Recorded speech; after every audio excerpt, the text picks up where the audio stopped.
복음이 우리 교회 안에서 또 우리 교회를 통해서 어떻게 춤을 출 수 있을까요? 다소 추상적일 수 있는 이 표어를 실제로 우리가 살아내기 위해서 교회가 처음 시작되었던 그 현장으로 함께 떠나보려 합니다. 그것을 잘 보여주는 성경의 이야기가 있지요. 바로 사도행전입니다. 초대교회 성도들은 교회를 교회되게 했던 이 복음을 어떻게 이해했을까? 그리고 이 복음이 살아서 역동적으로 움직일 때 초대교회 성도들은 어떻게 반응했을까? 여러분, 시대는 달라도요, 교회의 본질은 똑같습니다. 사람이 다르고 문화가 다르고 언어는 달라도 복음의 본질은 똑같습니다. 변질될 수 없는 이 복음과 교회의 본질을 찾아서 이제 말씀의 여정을 떠나보려 합니다. 1년 동안 사도행전 말씀을 주일에 함께 묵상하면서 나아갈 때 살아 역사하시는 하나님의 역동적인 은혜를 함께 누리면서 복음 안에서 모두가 우리 삶의 변화를 경험할 수 있기를 간절히 기대해 봅니다. 저자 누가는 뛰어난 역사학자였고 또 의사이기도 했습니다. 그리고 헬라 문화와 문학에 아주 익숙한 문학가이기도 했습니다. 그래서 가장 복음서 중에 먼저 쓰여진 마가복음을 중심으로 역사적 사실을 기반으로 예수님의 행적을 보다 상세하게 기록을 합니다. 이것이 누가복음이었고 또 예수님 승천 이후의 교회 이야기를 사도행전에 담았어요.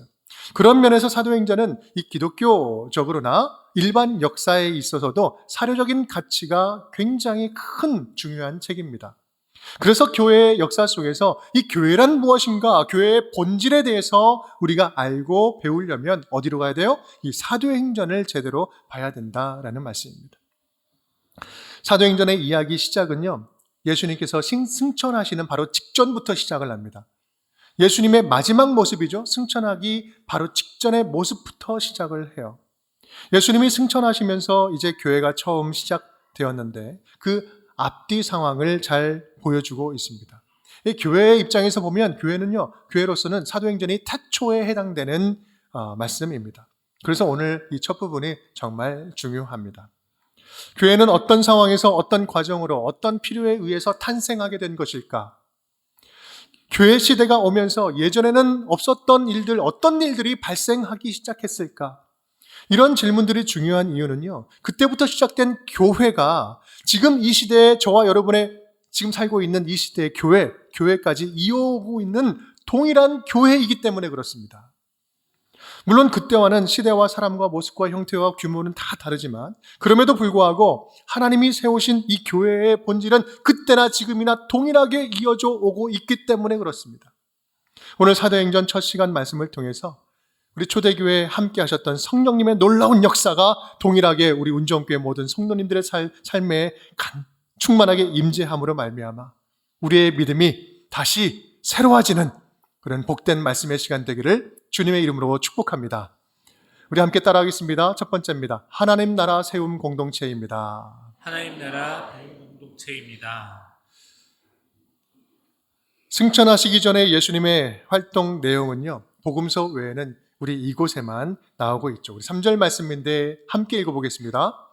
그가 고난 받으신 후에 또한 그들에게 확실한 많은 증거로 친히 살아계심을 나타내사 40일 동안 그들에게 보이시며 하나님 나라의 일을 말씀하시니라. 아멘.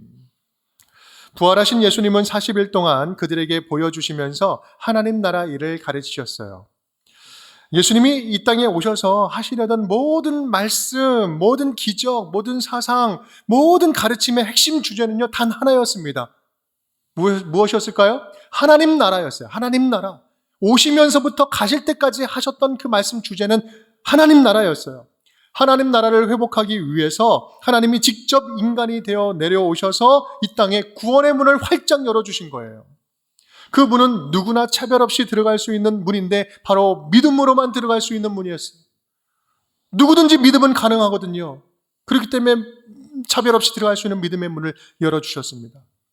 예수님이 오신 목적은요, 단 하나였어요. 예수 그리스도를 구주로 믿고 영접함으로 하나님의 다스림을 회복하고 하나님의 다스림 안에서 살아가는 그런 하나님 나라를 모두에게 회복시키고자 하셨던 것. 그것이 예수님의 목적이었습니다. 이것이 예수님의 사역의 전부였어요. 처음이자 나중 끝이었어요. 부활하신 예수님이 승천하시기 전에 40일 동안 전하신 복음도 하나님 나라 복음이었는데, 이 하나님 나라는요, 이전의 가르침과는 같으면서도 좀 달랐습니다. 왜 그랬을까요? 예수께서 부활하신 이후에 하나님 나라를 완성하신 부활의 복음이었기 때문에 그렇습니다. 예수님이 말씀하신 부활의 메시지는요, 공생의 기간 중에도 말씀하셨어요. 그런데 그때는 다소 좀 추상적이었어요. 죽었다가 다시 부활하고 누구를 위해서 희생해서 죽고, 이게 와닿지 않았죠. 하지만 지금 이제 예수님은요, 십자가 부활 사건을 통해서 몸으로 직접 증명해내셨어요. 보여주셨어요. 제자들이 본격적으로 변화된 것도 부활하신 예수님을 만난 이후, 그 사건 이후로부터 변화되기 시작했어요. 이제는 어떤 사망 권세도 넘볼 수 없는 영원한 생명이 부활의 복음 안에 예수 그리스도로 말미암아 담기게 된 것입니다. 부활의 복음은 예수 그리스도를 구주로 믿어 하나님의 통치 안에 들어가면 이제는 죽어도 죽지 않는 영원한 생명을 얻는다는 말씀이에요. 우리들에게 주신 복음이 바로 그런 복음입니다. 부활 승리의 복음이에요. 누구도 어떤 사람도 빼앗아갈 수 없는 생명의 복음이죠. 영생의 복음이고 회복의 복음이고 승리의 복음이고 모든 삶을 완전히 다시 역전시키는 역전의 복음인 것입니다.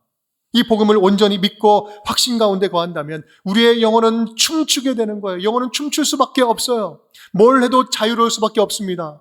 왜일까요? 그것은 바로 진리가 주는 자유함이 있기 때문에 그렇습니다.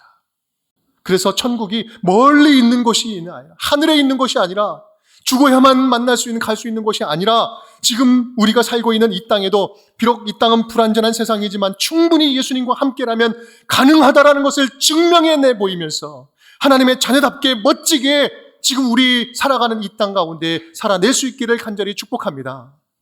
하나님의 말씀이 이 성경에만 머무는 것이 아니라 우리들의 구체적인 삶에 임해서 하나님 나라가 우리가 사는 모든 영역에서 적용되고 발휘되는 능력의 말씀이 될 수 있기를 간절히 바랍니다.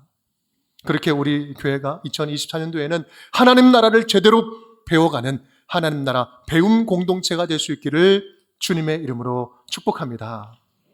두 번째입니다. 우리 함께 따라하겠습니다. 성령이 이끄시는 공동체입니다. 성령이 이끄시는 공동체입니다. 누가복음 사도행전에서 빼놓을 수 없는 아주 중요한 신학적인 개념이 있다면 그것은 바로 성령님입니다. 성령님에 관한 신학입니다. 교회를 갓 태어난 아기에 비유한다면 교회를 잉태한 엄마는 성령님이십니다. 사도행전을 시작하면서 오늘 말씀만 봐도요, 성령을 통해서 새 역사가 시작된다는 것을 우리는 잘 볼 수 있습니다. 4절, 5절, 8절 우리 함께 볼까요?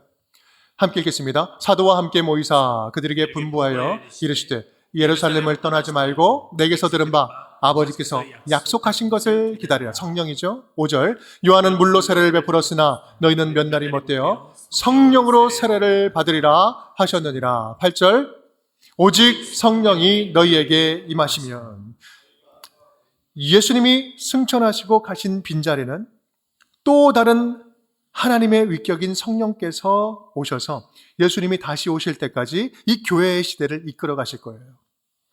성령님과 따로 노는 교회는 노른자 없는 계란입니다. 있을 수 없는 것, 존재 자체가 있을 수 없습니다.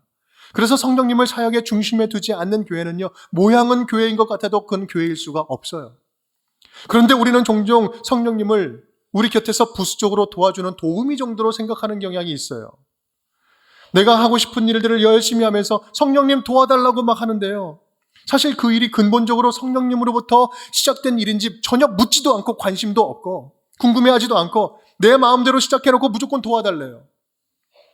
교회 결정도요, 공동체가 함께 성령님께 뜻을 구하고 함께 기도하면서 민주적인 절차를 가지고 투명하게 공동체에 임하는 성령님의 감동에 따라 함께 결정하지 않고 목회자 한 개인이나 몇몇 집단이 급하다고 졸속으로 결정할 때가 많이 있습니다. 여러분, 우리 교회가 상식이 통하는 교회로 가장 신경 쓰는 부분도 바로 이 부분이에요. 공동체를 통해서 하나님께서 무엇이라 말씀하시는지 이 공동체의 민주적 절차를 통해서 함께 기도하고 함께 결정하는 거예요. 그렇게 분립개척도 이루어진 거예요. 여러분, 오늘 8절은 주님의 일에 있어서 순서를 분명하게 알려줍니다. 오직 성령이 너에게 임하시면 너희가 권능을 받고 내 증인이 되리라. 성령님이 임하실 때 우리는 능력을 받는다. 어떤 일을 하든지 무엇을 하든지 주님은요, 당신의 일을 하기 위해서 당신의 종들에게 능력을 베풀어 주십니다. 지혜를 주세요. 성령께서는 당신의 계획한 일을 행하기 위해서 주의 자녀들 가운데 임재하시고 성령님의 인도하심에 반응하는 공동체를 통해서 당신의 일을 역동적으로 해나가시는 거죠. 때로는 그 공동체의 여러 생각들을 조율을 하시고 높은 것은 낮게, 낮은 것은 높게 함께 조율하시고 때로는 그 힘을 모으게 하시고 지혜도 모으고 때로는 곁가지로 나가는 생각들을 점검하시고 모으시면서 공동체를 통해서 성령의 사역을 감당케 하시는 거예요. 성령께서 임하시고 주도하시면 그 종들에게 어떤 증거들이 나타납니까? 많은 증거들이 나타나는데 한 세 가지로 볼 수 있어요. 첫 번째는 세상이 줄 수 없는 평안이 임합니다. 성령께서 있는 자리에 증거는요, 평안이 있어요. 평안을 내가 너희에게 주노라. 예수님께서 성령님을 약속하시면서 평안을 주시죠. 또한 두 번째는 두려움이 사라집니다. 왜냐? 내가 살아가는 인생, 내가 하는 게 아니라 주님께서 주도권을 갖기 때문에 나는 두려움을 내려놓게 돼요. 세 번째는요, 모두에게 화평이 임합니다. 성령이 임하는 공동체의 특징은 화평이 있어요. 성령이 하나 되게 하신 것을 힘써 지키라. 성령이 하시는 일은 하나 되게 하는 거죠. 우리가 할 일은 힘써 지키는 거죠. 그런데 일부만, 한편만 평안하다라고 이야기하면 그것은 성령이 주시는 화평이 아닐 수 있습니다. 아닙니다.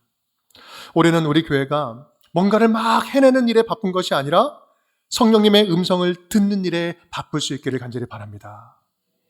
성령의 일에 순종하는 일로 바빴으면 좋겠어요. 성령님과 교제하는 일에 우리의 시간과 돈과 물질을 사용할 줄, 투자할 줄 아는 한 해가 되었으면 좋겠습니다. 그래서 우리 모두가 성령 안에서 신앙이 우리 2023년보다 더 성숙해지는 한 해가 되었으면 좋겠습니다. 또 한 가지 우리 성령에 관해서 말하자면 우리 성령님은요, 어떤 에너지가 아니에요. 그런데 우리는 종종 성령 충만이라고 이야기하면 꼭 마치 배터리가 충전되는 것처럼 생각하는 경우가 있어요. 아, 충전받으러 간다. 방전 쭉 되고 다시 충전받고 방전되고. 여러분, 성령이 그런 분일까요? 절대 그렇지 않습니다. 성령님은요, 하나님이세요. 성령 하나님이세요. 인격을 가지신 분이세요. 진짜 성령 충만이라는 것은요, 성령님의 뜻, 인격을 가신 하나님의 뜻, 성령 하나님의 뜻과 내 생각이 잘 맞춰져서 무엇을 하든지 성령님이 원하시는 대로 같은 방향으로 같은 속도로 발맞춰서 착착착착 함께 걸어가는 것. 주님의 뜻이 내 뜻이고 내 뜻이 성령의 뜻이고 그렇게 나아가는 마음이 합해진 상태, 이것이 성령 충만인 것입니다. 성령님은 그렇게 인격적인 분이세요. 그래서 우리와 대화하기를 원하시고 묻고 듣고 이렇게 묻고 듣고 대화하기를 원하세요. 그래서 성령의 음성을 듣지 않고 무시하면, 성령님이 주시는 음성을 무시하면 어떻게 됩니까? 성령님이 근심하지, 마음이 아파하십니다. 그리고 점점 가면 갈수록 귀를 닫고 듣지 않으면 어떻게 해요? 들리지가 않죠. 성령이 근심하십니다. 에베소 4장 30절은 이렇게 이야기해요. 하나님의 성령을 근심하게 하지 말라. 성령님의 음성을 무시하면 안 들리기 시작하고 슬퍼하시는 거예요. 이게 더 심해지면 어떻게 됩니까? 성령님은 완전히 침묵하십니다. 우리 데살로니가전서 5장 19절. 성령을 소멸치 말며. 여러분, 성령이 소멸되는 거예요. 이 말씀은 성령 하나님과 전혀 소통이 되지 않는, 완전히 귀가 꽉 막혀가지고 아무리 큰 소리로 주변에서 확실히 들을 만한 이야기로 해도 듣지를 못하는 거예요. 교회는 다니지만 영적으로는 죽은 상태입니다. 사실 여러분, 이게 가장 무서운 상태예요. 좀 더 솔직하게 말하면 구원받은 자녀라고 누구도 장담할 수 없는 상태입니다.